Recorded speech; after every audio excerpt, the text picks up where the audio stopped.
The Human Rights Watch has called on the Southern African Development Community SADC to speak out against the intensified crackdown on the opposition and civil society organizations by Zimbabwean authorities ahead of the regional bloc's upcoming SADC summit in Harare. Achipere mushe muri Zimbabwe noti nyaya iya aiwa ichienda kumvura chika makumbo nhau yema-human rights violations ari kunzi ari kuitika aiwa vanhu vakatarisana nethe SADC summit. Sanapinda mashoko buda inyoka muzara nhasi munopindula news notibva subscribe walike turn on the bell icon. Vanyora vachiti according to the rights group, since assuming power in military coup in 2017, President Emmerson Mnangagwa's government has committed serious human rights violations and demonstrated a failure or unwillingness to institute lasting human rights reforms.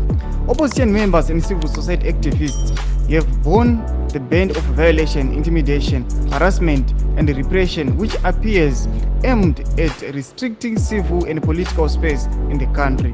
The government of President Mnangagwa is accelerating its crackdown against legitimate and peaceful activism ahead of the August summit.